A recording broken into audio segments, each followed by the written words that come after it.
I'm Casey, and this is my very first cooking video. Today we're going to make lemon and herb chicken under brick, which is a grilled chicken that's smothered in butter and garlic and fresh herbs, and it's really easy, so here we go. We're going to whip up our lemon herb butter, and that has in it some lemon zest, garlic, fresh thyme, fresh rosemary, salt, and pepper. It's really easy.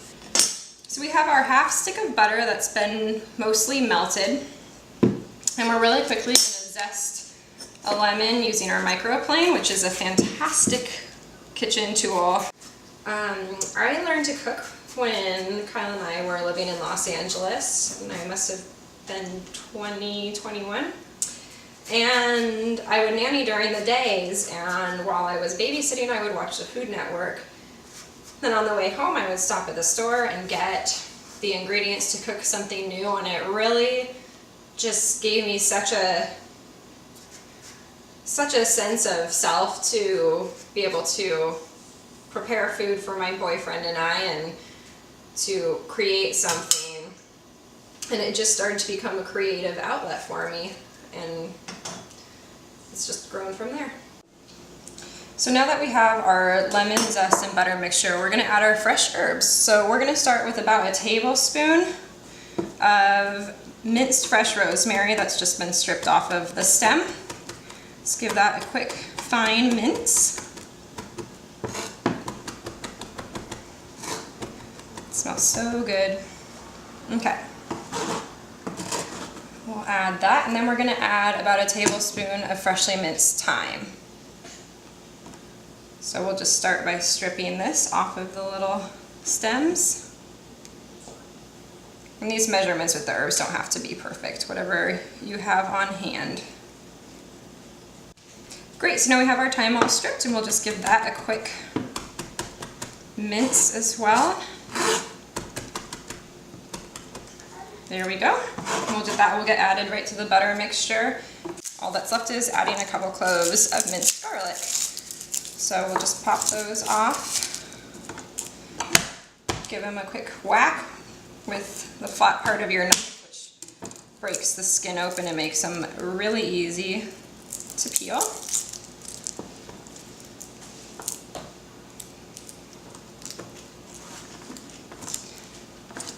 And then we'll just give those a quick mince.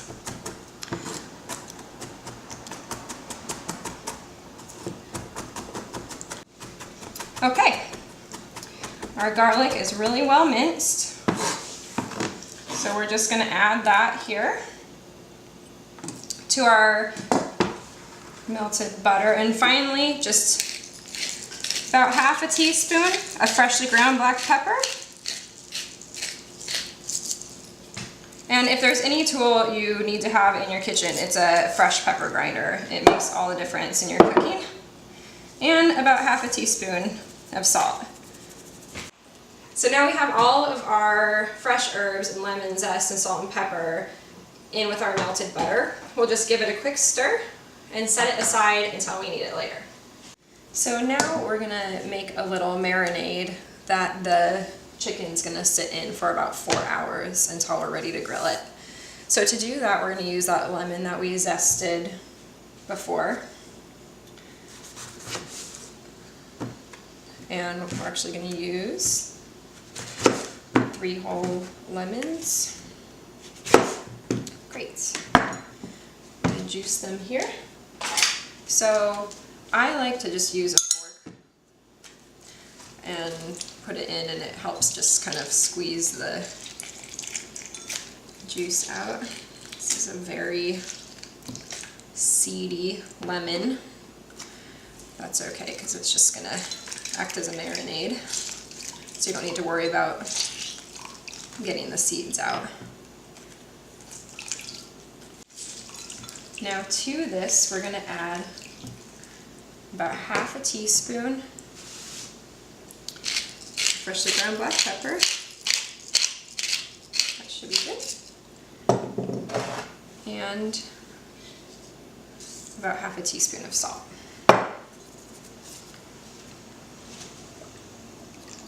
We're going to add in a 1/4 cup of olive oil. You can just eyeball it, it doesn't need to be exact. Perfect. So here we have our chicken that's been cut into 10 pieces. And we're just going to throw it in a Ziploc bag.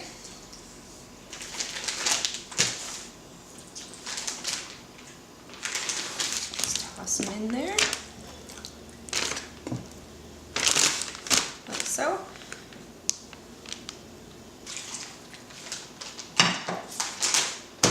Okay. And then seal that up, press the air out. So, and I like to put the bag of chicken and marinade back into a casserole dish so that just in case the bag leaks, it doesn't get all over the refrigerator. So now we're just going to put this in the refrigerator and let the chicken marinate for about 4 hours. So now we're ready to grill our chicken, and I've had the grill preheating while I was getting some things ready and like taking the chicken out of the marinade and just getting prepped for grilling. So it's really hot right now. It's about 500 degrees. So I don't want to cook the chicken over direct heat because of the fat, it will burn. So I'm going to turn off the center grills and I'm going to put the chicken right in the center. So the first thing I'm going to do is really carefully oil my grill, which I'm just going to get some canola or vegetable oil on a paper towel. Woo, it's hot. And just really carefully, just right where the chicken's gonna go. And then we'll take our tongs, or you can just do it with your hands. And I like to put the biggest pieces of chicken, like the breast, in the center. Skin side down.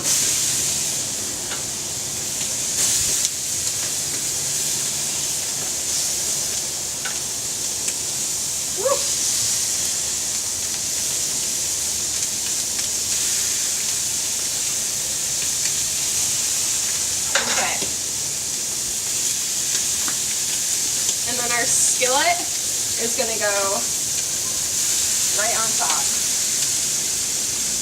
And we'll close. And it's going to cook like this for 15 minutes. Okay, so now our chicken has been cooking skin side down with the skillet on for about 15 minutes. And we're going to take the skillet off and flip the chicken over. And because these outside burners have been on high this whole time, it's really kept the temperature up about 375, which is perfect. So here we go. Be sure to use gloves since the skillet will be really hot. Perfect. And now just flip these over. You can see those pretty grill marks. Yum!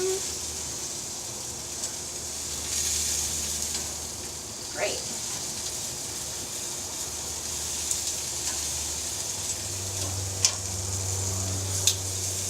Okay, and now we're going to take our butter mixture with the lemon and herbs that's been sitting right here so it's nice and runny. And we're just going to kind of spoon a bit on to each piece of chicken. And then using our brush, we'll use it to coat the chicken. Get all the garlic on there. Okay, so now we'll just use this to sort of spread the goodness around. Okay.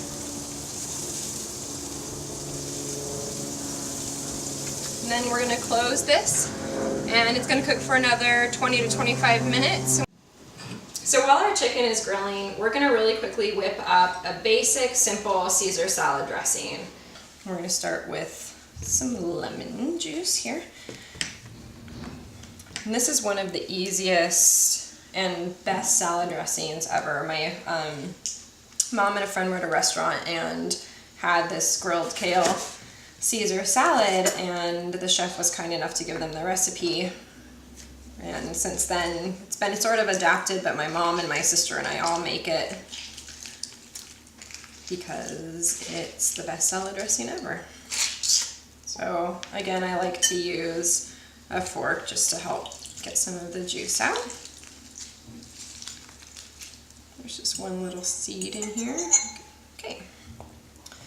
So it's about a 1/4 cup of lemon juice, and the next thing we're going to do is add about a 1/4 cup of olive oil. Great. We'll go with about 1/2 teaspoon of salt, and about 1/2 teaspoon of freshly ground black pepper. So this is anchovy paste, and I like to buy it in a little tube, and the Napoleon Company makes a great one. So we're going to do about 1/2 teaspoon, which is about 1 inch of paste.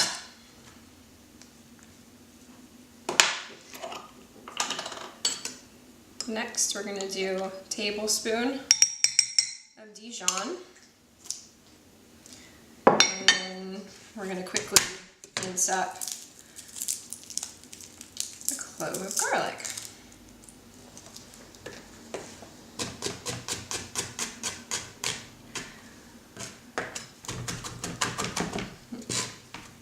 Let's give it a quick mince. And this is honestly, like, I usually make this salad dressing in at least double or triple the amount because it's so good. So that just goes right in there.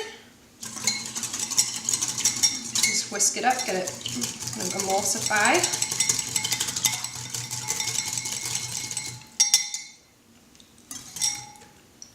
Perfect. There you go. So now I'm just getting started on the grilled kale Caesar salad. And you want to wash and dry about 2 large bunches of kale because it really cooks down on the grill. And you're going to just strip it off the stem and discard the stems and just tear it into little pieces. Toss it in a bowl, and once you've got all of this in here, you're going to really saturate it well, coat it well with extra virgin olive oil before we put it on the grill.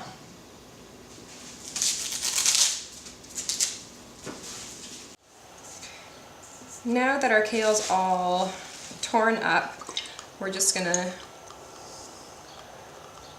give it a good coating of olive oil and toss it around.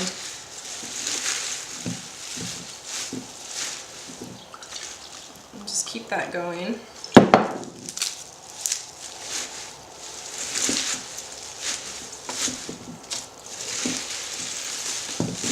And I know this looks like a lot of kale, but it really cooks down. Like 2 large bunches of kale is probably enough for 3 people. But believe me, there's never any left in the bowl. It's one of our very favorites. Great. Now you're all set to go. We'll take this out to the grill. Okay, so our chicken's been cooking for about 20 minutes, and I've checked, and the smaller pieces are done, but the breast meat still needs a little bit longer to cook. So I'm going to take the smaller pieces off and leave the breast for another 5-10 minutes.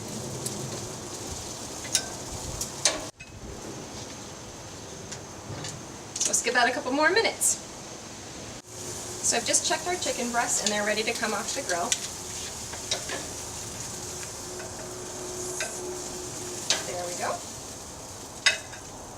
I've reduced our heat on the grill to medium, and I've turned the center burners back on, and now we're going to cook our kale.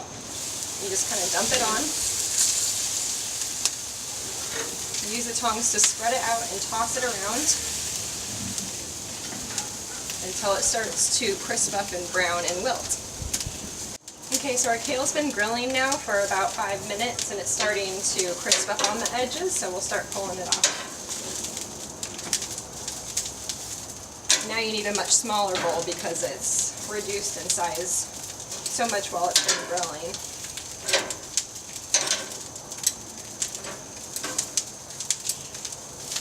So now we have our kale off the grill. I'm going to turn it off and head inside to eat. Great, now we're ready to throw everything together. First we're just going to toss our grilled kale Caesar salad with our salad dressing that we made earlier. Should have about half a cup of dressing, which works perfectly.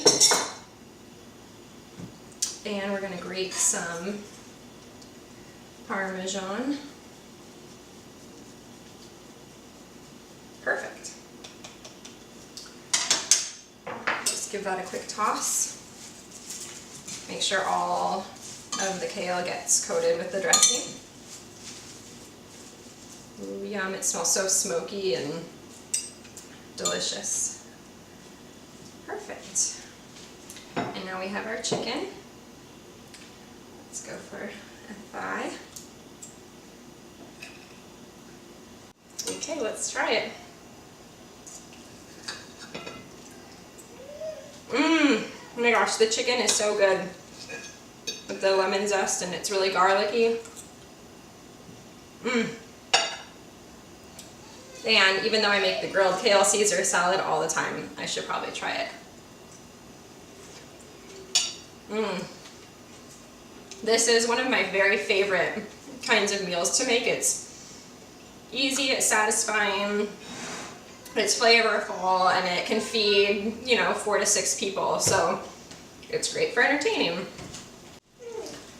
So this is my daughter Gwyneth, who just woke up from her nap as I'm wrapping this up, and there is just one other thing that I wanted to share with you, which is some great locally made wine and beer choices from here in the gorge. So for a white wine, I went with the State Reserve Chardonnay from Phelps Creek Vineyard because it's only partly barrel aged, barrel oaked, so it's really light and not what you would traditionally think of with the Chardonnay, and it's got some really nice citrus notes that pair well with the lemon.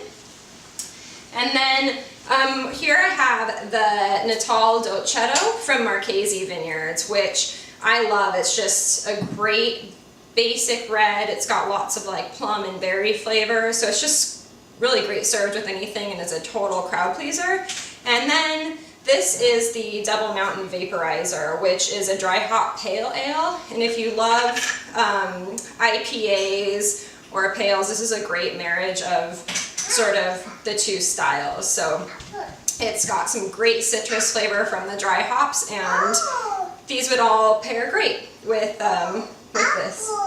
And there you have it, the first cooking video. I hope you guys enjoyed it.